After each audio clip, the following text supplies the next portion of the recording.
Everyone, ओम नमः शिवाय and welcome back to the channel. I hope कि आप सभी ठीक होंगे और अपना भी ध्यान रख रहे होंगे और आप सभी की तैयारी भी एकदम अच्छे से चल रही होगी। तो आज था 26 अप्रैल और उम्मीद करती हूँ कि आप सभी ने आरडब्ल्यूए का यूपी पुलिस का मॉक टेस्ट लगा लिया होगा। मतलब एटलीस्ट जितने भी लोग जो तैयारी कर रहे हैं, जैसे डीएलएड की तैयारी कर रहे हो या फिर किसी अदर एग्जाम की तैयारी कर रहे हो, तो अगर आप ज़्यादा चीज़ें नहीं पढ़ पा रहे तो एटलीस्ट बस ये किया करो कि आप जो टेक्स्ट बुक पर जो फ्री मॉक टेस्ट आता है, आरडब्ल्यूए पर जो फ्री मॉक टेस्ट आता है, एटलीस्ट वो मॉक टेस्ट तो लगा लिया करो। मैं खुद ऐसा ही कर रही हूँ, मैं यूपी पुलिस का कुछ भी नहीं पढ़ पा रही हूँ, मैं सिर्फ डीएलएड पर ही ध्यान दे रही हूँ और उसमें भी ऐसा नहीं है कि मैं बहुत अच्छे से मैं डीएलएड की तैयारी चल रही है, वो भी थोड़ी-सी ऐसे ही चल रही है, मतलब बहुत ज़्यादा अच्छे से नहीं चल रही। और क्योंकि सब्जेक्ट भी ऐसे हैं, कुछ सब्जेक्ट हैं जैसे कि इंग्लिश थोड़ा-सा मुझे डिफ़िकल्ट लगता है पढ़ना, मतलब समझना फिर भी ठीक है कि समझ आ जाती है, लेकिन वो खुद से बनाकर लिखना चीज़ों को इंग्लिश में और पूरी चीज़ें इंग्लिश में पढ़ना वो थोड़ा-सा डिफ़िकल्ट लगता है। और सभी चीज़ें कंप्लीट होने के बाद मैंने देखा, मतलब इंग्लिश के अंदर ना सेंटेंसेस दे रखे हैं पूरा कि मतलब जो हमने बिल्कुल बचपन में पहले टाइम पे पढ़े थे, सेंटेंसेस दे रखे हैं, तो वो बहुत अच्छे से पढ़ने पड़ेगी। डायरेक्ट, इनडायरेक्ट स्पीच है, एक्टिव, पैसिव वॉइस है, तो इंग्लिश मुझे लगता है थोड़ा-सा डिफ़िकल्ट रहने वाली है। अगर हम तैयारी कर रहे हैं डीएलएड की, तो इंग्लिश डिफ़िकल्ट सब्जेक्ट रहेगा। और मैथ, देखो मैथ जो मैंने किया था ज़्यादा डिफ़िकल्ट मुझे नहीं लगा, लेकिन मैथ में मुझे थोड़ा-सा वो लगा कि ट्रिग्नोमेट्री दे रखी है डीएलएड के अंदर, मैथ के अंदर ट्रिग्नोमेट्री दे रखी है और मुझे ध्यान नहीं है कि शायद 8th क्लास तक ट्रिग्नोमेट्री होती थी या नहीं होती थी। लेकिन डीएलएड में लास्ट सेमेस्टर यानी कि 4th सेमेस्टर में ट्रिग्नोमेट्री दे रखी है और काफ़ी क्वेश्चन दे रखे थे ट्रिग्नोमेट्री के, तो वो फ़ॉर्मूले वगैरह याद करने पड़ेंगे। आई थिंक मैंने देखा था जब मैं सोल्व कर रही थी, आई थिंक 4 से 5 पेज में सिर्फ ट्रिग्नोमेट्री के फ़ॉर्मूले थे, तो वो चीज़ें थोड़ी-सी दोबारा से रिकॉल करनी पड़ेंगी। खैर हमें एनालिसिस करना है आरडब्ल्यूए के यूपी पुलिस के मॉक टेस्ट का जो 26 अप्रैल में आया था। इसमें क्या स्कोर रहा, क्या-क्या चीज़ें रही और इसके अंदर जीके जीएस वाला पार्ट कैसा आया था, क्योंकि मुझे लगता है सबसे ज़्यादा जो डर मुझे इस टाइम पर लगता है ना, वो जीके जीएस को ही देख कर लगता है। स्पेशली जब से होमगार्ड का पेपर हुआ, आप सभी ने भी देखा होगा। मुझे लगता है सभी का सबसे डिफिकल्ट सब्जेक्ट या एक ऐसा सब्जेक्ट जिससे सबको डर लगता है, वो जीके जीएस ही बचा होगा।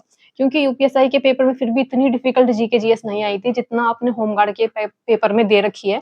और इसके बाद अब यूपी पुलिस का पेपर है, तो ऐसा ही चीज़ माइंड में रह रहा है कि कहीं ऐसा ना हो कि जीके जीएस वाला पार्ट ज़्यादा डिफिकल्ट आ जाए। स्पेशली उन लोगों के लिए जिनको बिल्कुल मतलब जीके जीएस से वैसे ही इतना दूर रहते हैं, ना पढ़ पाते उसको ढंग से। तो जीके जीएस में मेरा आज भी कम स्कोर रहा है, लेकिन फिर भी ये था कि जो मेरा टेक्स्ट बुक पर जीके जीएस का स्कोर बना था, उससे थोड़ा-सा ठीक था।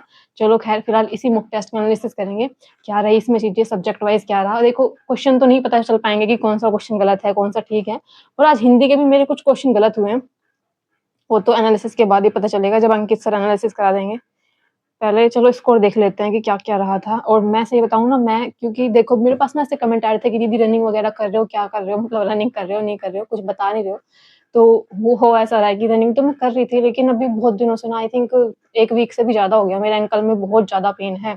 तो तो आपने देखा होगा, मैं लास्ट वीडियो में भी ऐसे ही इधर जो मेरा हाथ है ना, इधर टेबल रखी हुई है, मैं टेबल के सहारे खड़ी हो रही हूँ ऐसे, क्योंकि मेरे पैर में बहुत ज़्यादा दर्द है, सही से खड़ी भी नहीं हो पा रही हूँ। और रनिंग वगैरह तो बस ऐसा ही है, मैं नहीं कर पा रही हूँ ढंग से रनिंग वगैरह, क्योंकि ज़्यादा ही दर्द है। चलो ख़ैर अपना एनालिसिस शुरू करते हैं, क्या रहा किस सब्जेक्ट में क्या-क्या स्कोर रहा। तो सबसे पहले हिंदी की बात करते हैं। सबसे पहले मैंने हिंदी की थी और हिंदी के अंदर मेरे 33 क्वेश्चन आज ठीक हुए और 4 क्वेश्चन मेरे गलत हुए हैं। 6 मिनट सही क्वेश्चन को करने में लगे थे और 1 मिनट लगा था गलत क्वेश्चन को करने के लिए। हिंदी में कुछ चीज़ें तो थी जो थोड़ी डिफ़िकल्ट लग रही थी, मतलब पर इतना भी ज़्यादा ये नहीं था कि डिफ़िकल्ट है। हालाँकि ये 4 क्वेश्चन मुझे पता नहीं है कौन से गलत हुए हैं, मुझे ऐसा लग रहा है शायद गद्यांश से ना गलत हो, क्योंकि गद्यांश भी ठीक-ठाक सा बड़ा दे रखा था, लेकिन गद्यांश में ना ऐसा क्वेश्चन नहीं थे कि जो ना बने। मतलब डायरेक्ट क्वेश्चन उसमें से गद्यांश में से मिल रहे थे, अपने आप निकालने की ज़रूरत नहीं थी। तो पता नहीं कौन से 4 क्वेश्चन गलत हुए हैं, लेकिन 4 क्वेश्चन हिंदी में गलत हैं। और इसके बाद जीके जीएस की अगर मैं बात करूँ, तो इसके अंदर मेरे जो हैं 23 क्वेश्चन ठीक हैं और 15 क्वेश्चन गलत हैं। यही एक सब्जेक्ट है जो मुझे लग रहा है कि मुझे बिल्कुल मतलब इस पे बहुत ज़्यादा मेहनत करने की ज़रूरत है कि इसमें 30-23 क्वेश्चन ठीक है और 15 गलत। 3 मिनट सही क्वेश्चन को करने में लगे थे और 3 मिनट लगे थे गलत क्वेश्चन को करने के लिए। तो ये रहा था इस वाले पार्ट के अंदर स्कोर। और इसके बाद अगर मैं बात करूँ तो मैथ वाले पार्ट की अगर मैं बात करूँ, तो मैथ मैथ से पहले मैथ में जो था, मेरे 24 क्वेश्चन इसमें सही थे और 1 क्वेश्चन मेरा गलत था। 25 मिनट लगे थे इसको करने के लिए और 48 सेकंड लगे थे गलत क्वेश्चन को करने के लिए। एक कौन-सा क्वेश्चन गलत है मुझे बिल्कुल नहीं पता मैथ वाले पार्ट के अंदर, क्योंकि मैथ जब मैं कर रही थी तो सारे क्वेश्चन एक बार में ही हो गए थे। मतलब मैं कोई भी क्वेश्चन मैंने छोड़ा नहीं था कि बाद में करूँगी इस वाले क्वेश्चन को। तो गलत कौन-सा हुआ है इसलिए मुझे भी नहीं पता कौन-सा क्वेश्चन गलत होगा। एक बार रीज़निंग और देख लेते हैं। रीज़निंग में मेरे 41 क्वेश्चन मेरे सही हैं और 9 क्वेश्चन मेरे गलत हैं। और मुझे लगता है आज रीज़निंग वाले पार्ट में कुछ ज़्यादा ही गलतियाँ हुई हैं। और 28 मिनट सही क्वेश्चन को करने में लगे थे और 13 मिनट लगे थे गलत क्वेश्चन को करने के लिए। तो रीज़निंग में यही बना था स्कोर, हिंदी का भी मैंने आप सभी को बता दिया, जीके जीएस का भी बता दिया। सबसे कम स्कोर मुझे जीके जीएस में ही लग रहा है और जिसमें मुझे लगता है शायद मुझे और बहुत सही से चीज़ें पढ़ने की ज़रूरत है, क्योंकि आज की जो जीके जीएस थी वो इतनी डिफ़िकल्ट नहीं थी, आराम से कम 25 प्लस तो रहना ही चाहिए था स्कोर इसके अंदर। तो जीके जीएस में इतना ही रहा था। चलो अभी टोटल स्कोर देख लेते हैं कि ओवरऑल कितना स्कोर रहा था।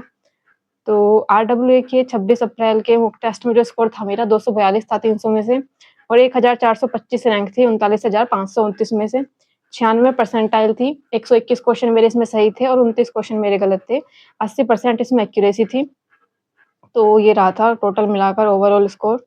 अगर मुझे लगता है हर बार मेरा जीके जीएस की वजह से स्कोर कम जा रहा है और अभी जो मैंने इससे पहले टेस्ट बुक का अल्टीमेट मेगा मॉक टेस्ट लगाया था 1 दिन पहले, मैंने उसका एनालिसिस भी कराया था। उसके अंदर तो मेरे जीके जीएस के अंदर शायद 14 या 15 क्वेश्चन ठीक थे सिर्फ। मतलब आप देख रहे हो इतने सारे क्वेश्चन में से सिर्फ 14-15 क्वेश्चन ठीक होना नेगेटिव मार्किंग नहीं है, उसके बाद भी इतना कम स्कोर जीके जीएस में बन रहा था। तो मुझे लगता है कि बहुत ज़्यादा जीके जीएस पर ध्यान देने की ज़रूरत है। सब्जेक्ट वाइज़ मैंने बता दिया कि किस सब्जेक्ट में कितना स्कोर रहा, आप सभी अपना स्कोर कमेंट करके बता देना। बाकी मिलते हैं नेक्स्ट वीडियो में, तब तक के लिए bye bye, take care and Radhe Radhe. और हाँ, मैं ओएमआर नहीं फ़िल कर रही हूँ आजकल, इसलिए थोड़ा कम भी टाइम लग रहा है मुझे, मैं फटाफट चीज़ें करती हूँ, नेक्स्ट बढ़ जाती हूँ। ओएमआर मैं इसलिए फ़िल नहीं कर रही क्योंकि अच्छा खासा टाइम बच जाता है, तो और मुझे बाकी भी चीज़ें अपनी करनी है डीएलएड की, तो मैं ओएमआर फ़िल करने में अपना टाइम नहीं लगाती, सबमिट कर देती हूँ उसके बाद। तो bye bye, take care and Radhe Radhe.